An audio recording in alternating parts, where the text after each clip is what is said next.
We're now going to do our Skateboard permanent wave exercise. I have 5 sections in the head. The main thing you have to do is have a clean section from your crown to your nape to begin working.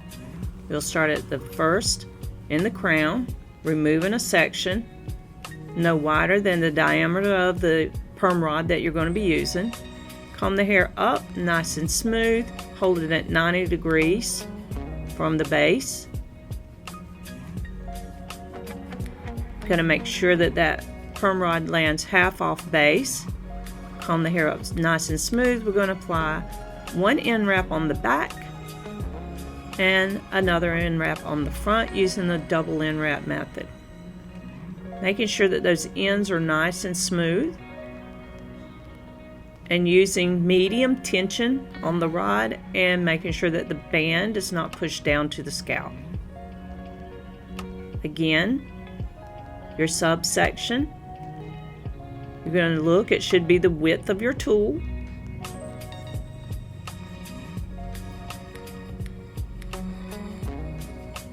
Combing that hair straight out at 90 degrees. Notice it's not staying straight up in the air. Straight up in the air is 180, so you want it at 90 degrees. Paper is going on the back side first. Wet it, and then place your other paper on the top. And the motion of pulling it up that way actually makes the ends come out straight and smooth. Carry the rod down, place your band. And you will continue doing this, making sure that that hair is at 90 degrees each time. As long as I am behind the subsection that I'm putting on the rod, I will be placing the back end wrap paper first and then the front end wrap paper. Once it gets down and I'm standing above my work, then I will change. The end paper will go on the top first and then the back.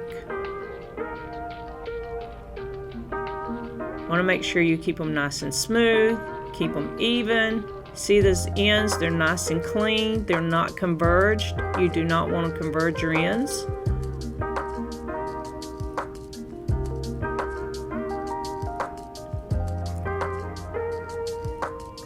And be careful as you move down the head that you continue your 90-degree angle. Notice that hair is pointing more down now, but that's because it's coming from the shape of the head. That's what determines what 90 degree is. 90 degrees in relation to the base. Continue on.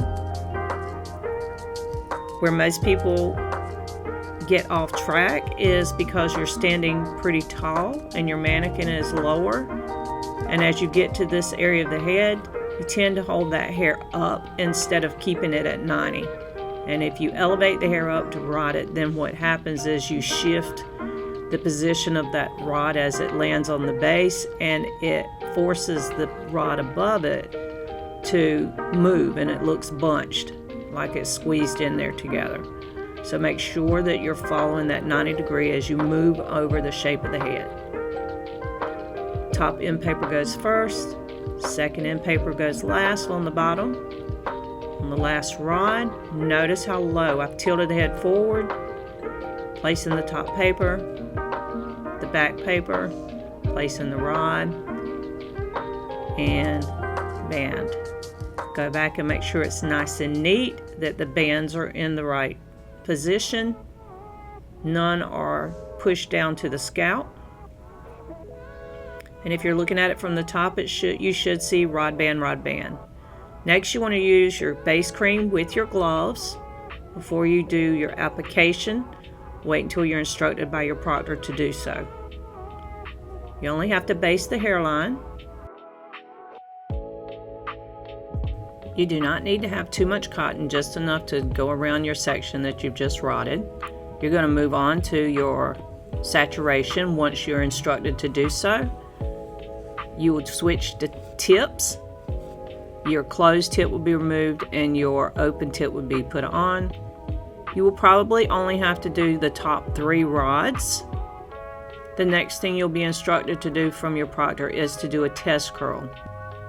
When doing your test curl, you just do your band, roll it out gently, and place it back. You'll be instructed to remove rods completely. When they do, you remove the cotton. Be sure to place it in your trash bag. And as you remove the rods, be sure that the end papers do not go on the table. I am taking the rod out, removing the paper in one movement. The rod is going to be disinfected, and the papers are going in the trash. You will continue to do this until you've completed removing all of the rods. You don't do anything until your proctor has instructed you to do so.